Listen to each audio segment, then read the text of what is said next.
Hello everyone, welcome to Okul classes. Okul classes में आपका स्वागत है। पिछली क्लास में हमने इंडिया अफ्रीका रिलेशनशिप पर चर्चा करी थी। इस क्लास में हम शुरू करने वाले हैं इंडिया यूरोप रिलेशनशिप। इसका पार्ट 1 हम इसमें देखेंगे और समझेंगे कि यूरोप और इंडिया के रिलेशनशिप की शुरुआत कैसे होती है, बैकग्राउंड क्या है और क्या क्या इसके जो है पहलू हैं, एस्पेक्ट्स हैं। तो चलिए हम शुरू करते हैं। सबसे पहले हम जान लेते हैं कि यूरोपीय यूनियन है क्या। यूरोपीय यूनियन 27 यूरोपीय जो देश हैं, कंट्रीज हैं, उनका एक ऑर्गेनाइजेशन है, संघ है, यूनियन है। और यूरोपीय यूनियन जो है उसका डेवलपमेंट यूरोपियन इकोनॉमिक कम्युनिटी से हुआ था, जो 1958 में बनाया गया था, 1958 में। और इसका उद्देश्य था कि जो 6 देश थे यूरोप के, Belgium, Germany, France, Italy, Luxembourg और नीदरलैंड, उनके बीच में इकोनॉमिक कोऑपरेशन को बढ़ाना था। फिर इसमें धीरे धीरे और भी इसके मेंबर्स जुड़ते चले गए और टोटल 22 मेंबर्स बाद में जुड़े, तो टोटल 28 मेंबर्स हो गए थे। लेकिन 2020 में यूके ने इस यूनियन को छोड़ दिया था, जो जिसको हम ब्रेग्जिट कहते हैं। ब्रेग्जिट काफ़ी फेमस हुआ था ये टर्म, और इस पर काफ़ी बातचीत भी हुई थी, जिसे हम चर्चा करेंगे अपने आने वाली क्लासेस में। तो एक तरीके से ये इसका जो शुरुआत हुई थी यूरोपीय यूनियन की, वो एक तरीके से इकोनॉमिक कम्युनिटी के रूप में हुआ था। लेकिन बाद में ये इसके और भी जो पहलू हैं वो इससे जुड़ते चले गए, लाइक इकोनॉमिक कोऑपरेशन के साथ साथ और भी सब्जेक्ट जुड़ते चले गए, जिससे इसका नाम बदल दिया गया था 1993 के maastricht संधि में। यूरोपियन यूनियन से ये यूरोपियन इकोनॉमिक कम्युनिटी से ये यूरोपियन यूनियन में बदल दिया गया था। और इसमें जो सब्जेक्ट्स इसके साथ जुड़ते चले गए थे वो थे एक तरीके से climate, health, external relations and security, justice, migration. ये सब जो ग्लोबल इश्यूज थे उन पर उनको भी इससे जोड़ा गया था यूरोपीय यूनियन से, और इसलिए इसका नाम यूरोपीय यूनियन रख दिया गया था। और ये आप यहाँ पे देख सकते हो कुछ कंट्रीज जो मैप दिया हुआ है, जिसमें यूरोपीय यूनियन के मेंबर कंट्रीज हाईलाइटेड किए गए हैं ग्रीन कलर से।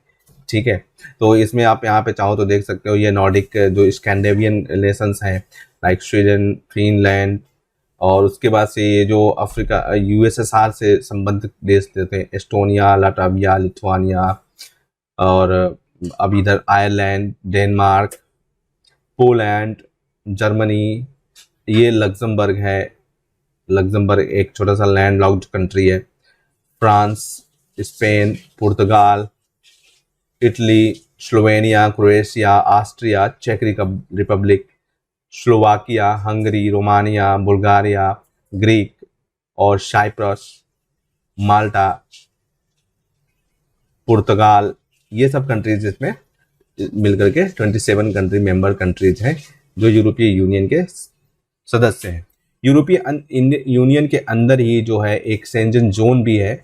शेंजन जोन, शेंजन जोन का मतलब होता है कि ये एक ऐसा जोन है जहाँ पे आने जाने के लिए किसी भी यूरोपीय, अगर आप चेक रिपब्लिक के नागरिक हैं तो आप पोलैंड में जा सकते हैं। ठीक है, एक ऐसा जोन बनाया गया है जहाँ पे एक दूसरे कंट्री को विजिट करने के लिए वीज़ा की ज़रूरत नहीं पड़ती है, फ्री मूवमेंट्स होते हैं लोगों का, तो उस जोन को शेंजन जोन कहा जाता है। तो अगर यूरोप में एक आदमी कोई जाता है, तो अगर शेंजन जोन में जाता है तो उसके अंदर जो भी कंट्रीज आते हैं उन सारी कंट्रीज की यात्रा कर सकता है, उनको घूम सकता है। अब अगर हम बात करें इंडिया और ईयू के रिलेशनशिप के जो बैकग्राउंड है उसकी बात करें, तो जो रिलेशनशिप की शुरुआत अगर देखें तो 1960 के दशक से शुरू होती हुई दिखाई दे रही है। और इंडिया जो है पहला एक ऐसा देश था उस समय जिसने इस यूरोपीय इकोनॉमिक कम्युनिटी के साथ डिप्लोमेटिक रिलेशन या कूटनीतिक संबंध स्थापित किया था। और उसके बाद से 1994 में कोऑपरेशन एग्रीमेंट साइन किया गया था दोनों पक्षों के बीच में। और इंडिया यू रिलेशंस जो है ट्रेड और इकोनॉमिक कोऑपरेशन से भी आगे बढ़ गया था, और कोऑपरेशन के कई सारे पहलू उसमें शामिल कर लिए गए थे। और जब 5th इंडियन ईयू सबमिट हुई थी 2004 में, तो उसमें इस रिलेशनशिप को अपग्रेड करके स्ट्रेटेजिक पार्टनरशिप यानी कि रणनीतिक साझेदारी भागीदारी का नाम दे दिया गया था, और उसको स्ट्रेटेजिक पार्टनरशिप के रूप में व्याख्यायित किया जाने लगा था। तो ये एक तरीके से बैकग्राउंड हमने यहाँ पे देख रहे हैं। अब हम देखते हैं कि जो है यूरोपीय यूनियन और जो इंडिया के रिलेशनशिप है वो उसको हम एक तरीके से नेचुरल पार्टनर्स के रूप में हम यहाँ पे देखने की कोशिश करते हैं। नेचुरल पार्टनर का मतलब होता है स्वाभाविक मित्र। स्वाभाविक मित्र कहने का मतलब होता है कि दोनों के हित और इंटरेस्ट दोनों के समान हैं। तो आइए देखते हैं, पहला जो इसमें हम पॉइंट देखते हैं, use need to pivot away from the China, यानी कि यूरोपीय यूनियन की यह जरूरत है कि वह चीन से दूरी बनाए, क्योंकि हाल ही में जो चीन के साथ निवेश को लेकर के एक व्यापक समझौते पर हस्ताक्षर किए इन लोगों ने, जिसे राजनयिक तनाव के कारण अब क्या कर दिया गया है, डिप्लोमेटिक स्ट्रेस के कारण इसको निलंबित कर दिया गया है। और जो सिंजियांग क्षेत्र है चाइना का, सिंजियांग प्रोविंस जैसा हमने चाइना के साथ, जब हमने चाइना की क्लास में समझा था इसको, सिंजियांग प्रोविंस एक ऑटोनॉमस रीजन है चाइना का, जो है पश्चिमी क्षेत्र में स्थित है। सबसे बड़ा प्रोविंस भी आप कह सकते हो एक तरीके से, जो सेंट्रल एशिया के साथ बॉर्डर बनाता है। तो वहाँ पे उइघुर मुस्लिम्स का एक प्रॉब्लम है।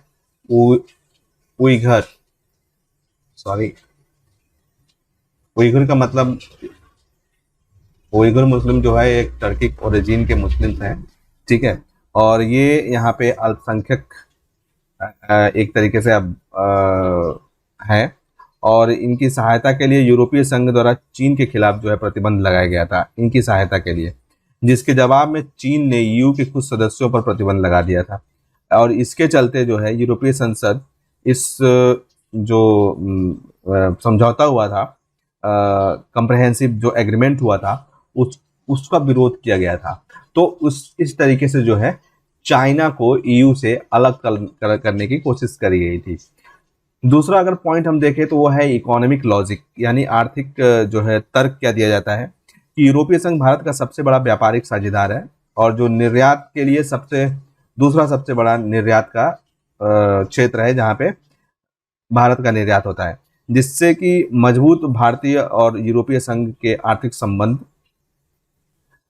दिखाई देते हैं।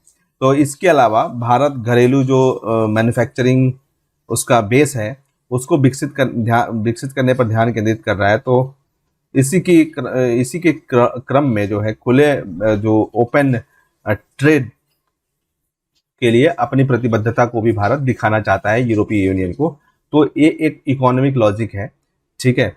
और उसके बाद से कोऑपरेशन इन ग्लोबल हेल्थ, स्वाभाविक रूप से पार्टनर्स हैं, ये हम इस पर चर्चा कर रहे हैं। अगर वर्तमान स्थिति को देखा जाए तो जो ग्लोबल हेल्थ को लेकर के कोऑपरेशन है उसको एक नया आयाम मिल चुका है, और यूरोपीय संघ के सदस्य राज्यों ने जो पिछले कुछ समय से जो भारत में जब कोरोना का इतना भयानक स्थिति में पहुंच गया था, तो काफ़ी कुछ मेडिकल इक्विपमेंट्स उन्होंने भेजे थे, और चिकित्सा से संबंधित और भी बहुत सारी आपूर्ति भेजी थी, ठीक है। और जो कि भारत पिछले वर्ष दूसरे देशों के लिए कर रहा था, वही काम यूरोपीय यूनियन इंडिया के साथ करने लगा था। इंडिया फार्मास्यूटिकल के क्षेत्र में इंडिया का जो है स्टेटस काफ़ी अच्छा है, और वो फार्मास्यूटिकल फील्ड में मेडिकल डिप्लोमेसी के तहत बहुत सारे जो छोटे छोटे देश हैं उनको अपनी मदद पहुंचाता भी रहता है। तो और दोनों जो पक्ष हैं वो वैश्विक स्वास्थ्य पर एक साथ काम करने के लिए बिल्कुल ही कमिटेड है, और इसीलिए लचीली चिकित्सा आपूर्ति श्रृंखला है, एक तरीके से फ्लेक्सिबल मेडिकल सप्लाई चेन है, उस पर ध्यान देने की जरूरत दोनों देश महसूस करते हैं। और अब देखते हैं हम convergence in the Indo Pacific theatre, Hind महासागर क्षेत्र में समन्वय। तो यूरोपीय संघ को अपनी विदेश नीति की अनिवार्यता के भू राजनीतिक जो उसके निहितार्थ हैं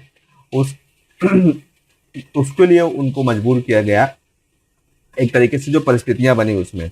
और हिंद महासागर क्षेत्र में भारत जो समन्वय स्थापित करने की कोशिश कर रहा है, उसके लिए दोनों के बीच में क्या है, समान विचारधारा है, और समान विचारधारा दोनों देशों के साथ महत्वपूर्ण जो साझेदारी है उसके द्वार खोलती है। और इसके अलावा भारत, अमेरिका और चीन के बीच जो बाईपोलर जियो पॉलिटिकल कंपटीशन है उससे परे देखने की कोशिश कर रहा है और एक मल्टीपोलर वर्ल्ड की स्थापना की दिशा में काम कर रहा है। तो इसलिए जरूरी है कि यूरोपीय यूनियन के साथ भारत का संबंध बनाया जाए इस लेवल पे। अब यहाँ पे कॉम्बैटिंग क्लाइमेट यानी कि जलवायु परिवर्तन से निपटने के लिए या जूझने के लिए, मुकाबला करने के लिए दोनों देशों जो है नेचुरल पार्टनर के रूप में उभर कर सामने आते हैं। भारत वर्ष 2050 तक अपने कार्बन उत्सर्जन को जो है क्या करना चाहता है, उससे एक तरीके से न्यूट्रल करना चाहता है। तो इसके लिए यूरोपीय संघ की जो ग्रीन डील नामक एक जो नई औद्योगिक रणनीति है उसको अपना सकता है। ग्रीन डील एक नई औद्योगिक रणनीति है जिस पर हम चर्चा करेंगे आने वाले क्लासेस में, तो उसको अपना सकता है। और यूरोपीय संघ भारत को जो है स्वच्छ ऊर्जा के में निवेश का अवसर भी प्रदान करता है और खुद जो है 2050 तक कार्बन न्यूट्रल इकोनॉमी में बदलने का प्रयास कर सकते हैं। तो भारत में नवीकरणीय ऊर्जा के उपयोग को बढ़ाने में भी यूरोपीय जो है संघ का निवेश और उसकी जो टेक्नोलॉजी है वो काफ़ी महत्वपूर्ण रोल अदा करती है। तो ये हमने देखा कि किस प्रकार से ये दो जो है नेचुरल पार्टनर्स के रूप में उभर रहे हैं। अब हम यहाँ पे इकोनॉमिक रिलेशनशिप की चर्चा कर लेते हैं। ईयू की जो है इकोनॉमिक रिलेशन इंडिया की economic relation with EU. EU जो है इंडिया का लार्जेस्ट ट्रेडिंग पार्टनर है, जबकि इंडिया ईयू का 9th लार्जेस्ट ट्रेडिंग पार्टनर है। ईयू इंडिया का लार्जेस्ट ट्रेडिंग पार्टनर है और इंडिया ईयू का 9th लार्जेस्ट ट्रेडिंग पार्टनर है।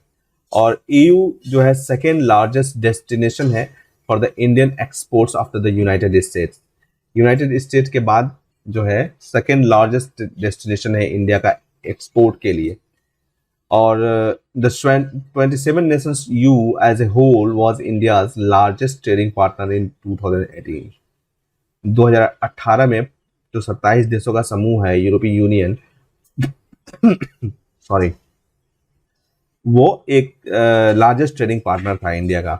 और बायलैटरल ट्रेड की बात अगर करें हम 2018-19 में तो वह 115.6 बिलियन डॉलर था और एक्सपोर्ट्स जो था उसका वैल्यू था 27.17 बिलियन और इंपोर्ट का वैल्यू था 58 यानी 58.42 बिलियन अमेरिकन डॉलर। तो ये एक ट्रेड का हमने फिगर देखा यहाँ पे। और जो ईयू इंडिया में फॉरेन इन्वेस्ट इनफ्लो है वो दोगुना से भी ज़्यादा का शेयर करता है, यानी कि 8% to 18% पिछले दशक में वो शेयर करता था। जो भी फॉरेन इन्वेस्टमेंट फ्लो है उसका दोगुना से भी ज़्यादा कौन शेयर करता है, ईयू करता है। और इससे ईयू जो है भारत में एक महत्वपूर्ण फॉरेन इन्वेस्टर बनता है। और जो ईयू की एफडीआई स्टॉक है वो भी इंडिया के लिए काफ़ी महत्वपूर्ण हो जाता है यहाँ पर। और around 600 European companies are present, providing directly 1.7 million jobs and indirectly 5 million jobs in India। 6,000 से ज़्यादा की जो यूरोपियन कंपनीज हैं वो इंडिया में डायरेक्टली 1.7 मिलियन जॉब्स दे रही हैं और इनडायरेक्टली 5 मिलियन जॉब्स प्रोवाइड करा रही हैं। तो आप देख सकते हो कि इस तरीके से कितना महत्वपूर्ण है दोनों के बीच में इकोनॉमिक रिलेशन। और जो भारतीय कंपनियां हैं उन्होंने अब ये यूरो का साइन है, यूरो में, ठीक है, अराउंड 50 बिलियन यूरो जो है यूरोप में 2000 के बाद से इन्वेस्ट किया है। और India is benefiting from the unilateral preferential tariff under EU generalised scheme of preference and which links unilateral trade preference with the respect of the human and labour rights. ठीक है, तो ये एक इकोनॉमिक पूरा हमने जो फिगर है उसको देखने की कोशिश करी है यहाँ पे। अब एक महत्वपूर्ण जो सब्जेक्ट है वो है फ्री ट्रेड एग्रीमेंट। तो जो फ्री ट्रेड निगोशिएशन है उस पर बातचीत तो चल रही है उसको, और जल्द से जल्द उसको लागू करने पे भी प्रयास दोनों पक्ष कर रहे हैं। लेकिन इसमें कुछ हर्डल्स हैं जिसको हम इसमें अलग से ही एक क्लास करके उस पर बात करेंगे। इस पर थोड़ी बहुत बातें हम यहाँ पे कर लेते हैं। A study from the European Union assessed that the potential impact of the EU-India trade agreement would provide between 8 billion euro and 8.5 billion euro because of increased trade from both sides. और it noted that more significant gains are likely to flow in India. तो ये जो trade agreement होगा इससे जो है दोनों पक्षों को एक तरीके से विन विन सिचुएशन बन रही है, दोनों पक्षों को फायदा होने वाला है। और इस स्टडी में यह भी कहा गया है कि इसके साथ साथ जो है जो global public goods like environmental standards हैं उन फील्ड्स में भी इंडिया को इससे फायदा हो सकता है। और इस बात को ध्यान में रखते हुए दोनों पक्षों को ज़रूरत है कि वो थोड़ा पॉलिटिकली जो लीडरशिप है उसको और इन्हेंस रूप से दिखाएं यहाँ पे, और आगे के नेगोशिएशन को आगे बढ़ाते हुए जो ये फ्री ट्रेड एरिया का जो की रिक्वायरमेंट है उसको I am so sorry fulfil करने की कोशिश करें। और अगर बायलैटरल ट्रेड और इन्वेस्टमेंट एग्रीमेंट पॉसिबल नहीं होता है तो जो इंफ्रास्ट्रक्चरस एक्सरसाइजेस जो है उनको परमानेंटली सस्पेंड कर देना चाहिए और भी अधिक जो है मॉडेस्ट एग्रीमेंट यानी उदार एग्रीमेंट्स लेकर के आना चाहिए, ताकि जो है जो दोनों एक दूसरे के आपसी हित हैं उनको यहाँ पर पूरा किया जा सके। अब न्यूक्लियर पैक्ट की बात करते हैं, दोनों के बीच में न्यूक्लियर पैक्ट का क्या कॉन्सेप्ट है।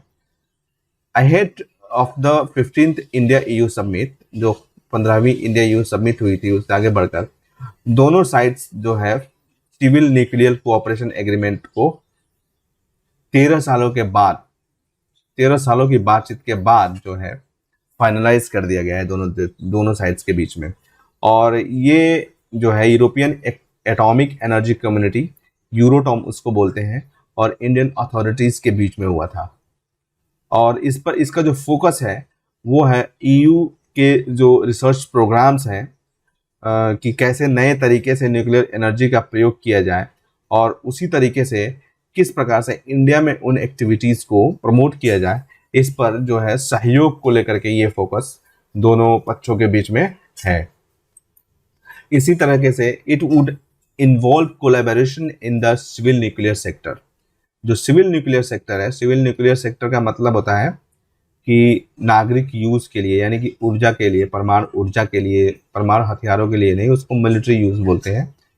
तो नागरिक यूज़ के लिए जो न्यूक्लियर एनर्जी है उसके सेक्टर में कोलैबोरेशन को भी इसमें इंक्लूड किया गया है, जिसमें कि रिसर्च और डेवलपमेंट और न्यूक्लियर का जो है शांतिपूर्वक उपयोग को शामिल किया जा रहा है। और यूरोटॉम जो है इंडिया एग्रीमेंट दोनों साइड्स के लीडर के द्वारा 15th इंडिया EU समिट में साइन किया गया था। अब यहाँ पे हम थोड़ा सा आगे की जो रणनीति होनी चाहिए उस पर थोड़ा सा चर्चा कर लेते हैं कि आगे क्या होना चाहिए दोनों पक्षों के बीच में। तो एक है जियो इकोनॉमिक कोऑपरेशन, जियो इकोनॉमिक कोऑपरेशन पर बातचीत होनी चाहिए। भारत सुरक्षा की दृष्टि से नहीं तो भू आर्थिक रूप से हिंद प्रशांत क्षेत्र में इंडिया को अगर, यानी कि इंडो पैसिफिक रीजन में इंडिया को इन्वॉल्व होना है तो यूरोपीय यूनियन को टारगेट किया जाना चाहिए इंडिया के द्वारा, उनको फोकस में रखा जाना चाहिए, ठीक है। और जो रीजनल इंफ्रास्ट्रक्चर है, रीजनल इंफ्रास्ट्रक्चर फ्रेमवर्क है, उसके सस्टेनेबल डेवलपमेंट के लिए भारत इस तरीके से जो है EU के साथ कोऑपरेशन करके एक तरीके से हम कह सकते हैं कि इकोनॉमिक रिसोर्सेज जुटा सकता है और अपने जो राजनीतिक प्रभाव है उसको भी नियंत्रित कर सकता है। और इंडो पैसिफिक जो नेगोशिएशन है उसको एक आकार देने के लिए जो इंडिया का इम्पोर्टेंट सॉफ्ट पावर है उसका भी बेनिफिट उठा सकता है। तो ये एक वे फॉरवर्ड की बात कर रहे हैं। और इसी तरीके से भारत यूरोपीय संघ जो बिट रिलेशंस जो है, एक फ्री ट्रेड एरिया को ही बिट के नाम से जाना जाता है, उसको अंतिम रूप देना है दोनों पक्षों को मिलकर के।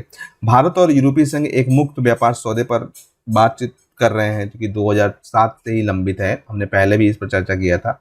2007 से ही ये जो है फ्री ट्रेड एरिया जो बनाने की बात चल रही है वो पेंडिंग में है, ठीक है। इसलिए भारत और जो यूरोपीय यूनियन है उसके बीच में घनिष्ठ जो समन्वय है उसके लिए दोनों को व्यापार जो समझौता है उसको जल्दी से जल्दी अंतिम रूप दे करके निपटा देना चाहिए।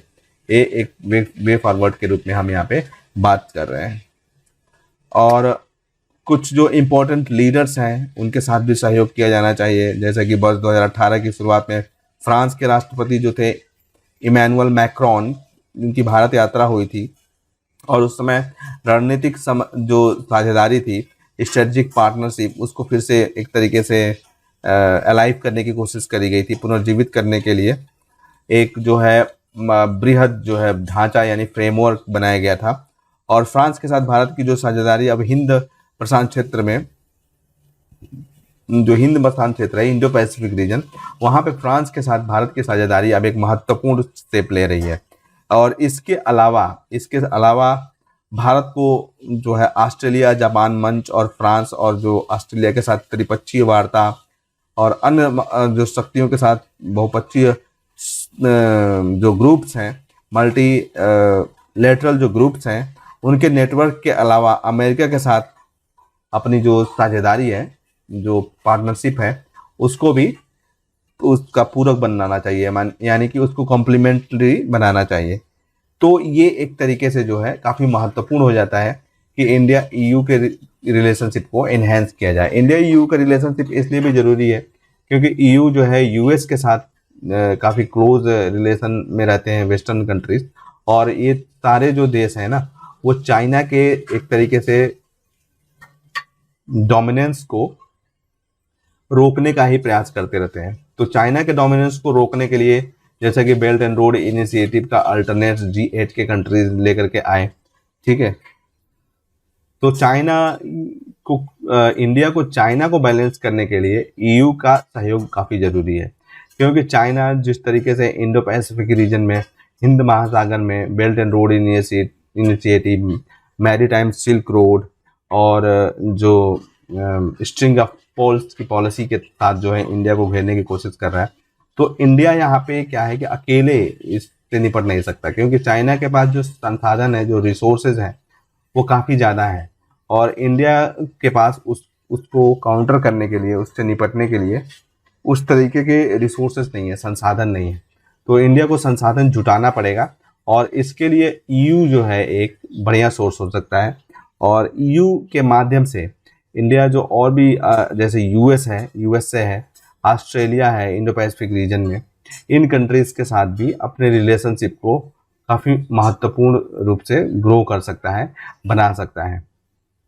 तो ये ईयू के लिए हमने एक बैकग्राउंड देखा है। अभी हम आगे की क्लासेस में और भी चीज़ों पे इसके चर्चा करने वाले हैं, जो भी इसके पहलू हैं इस रिलेशनशिप के। तो आज की क्लास में बस इतना ही। फिर अगली क्लास में हम इंडिया यूरोपीय यूनियन रिलेशनशिप पार्ट 2 पे चर्चा करेंगे, जो कि आपके एग्ज़ाम के लिए काफ़ी महत्वपूर्ण है। तो अगर आपने अभी तक हमारे चैनल को सब्सक्राइब नहीं किया है तो जल्दी से कर लीजिए और साथ ही बेल आइकॉन को प्रेस कर लीजिए, ताकि आपको हमारे आगे आने वाले वीडियोस के नोटिफिकेशन समय समय पर मिलते रहें। अगर आपको इस टॉपिक में समझाए गए किसी भी कॉन्सेप्ट को लेकर कोई भी क्वेरी है तो आप नीचे कमेंट सेक्शन में लिख सकते हैं। मैं खुद पर्सनली उसका रिप्लाई 24 घंटे के भीतर करूँगा। आप हमें सुझाव भी दे सकते हैं ताकि अगर ज़रूरत पड़े तो हम उसमें सुधार कर सकते हैं। आप हमसे हमारी ओकुल वेबसाइट, हमारे Facebook page, Twitter page, Telegram channel या फिर ईमेल के माध्यम से भी जोड़ सकते हैं। ये सभी लिंक्स नीचे डिस्क्रिप्शन में दिए गए हैं। और इन वीडियोस को अपने दोस्तों के साथ, अपने कलीग्स के साथ शेयर करना नहीं भूलें, ताकि इनसे उनकी भी हेल्प हो सके। इस सेशन में हमसे जुड़ने के लिए आपका धन्यवाद। मिलते हैं अगले सेशन में बहुत जल्द। तब तक ओकुल के साथ लर्निंग को एंजॉय करते रहें। Thank you so much.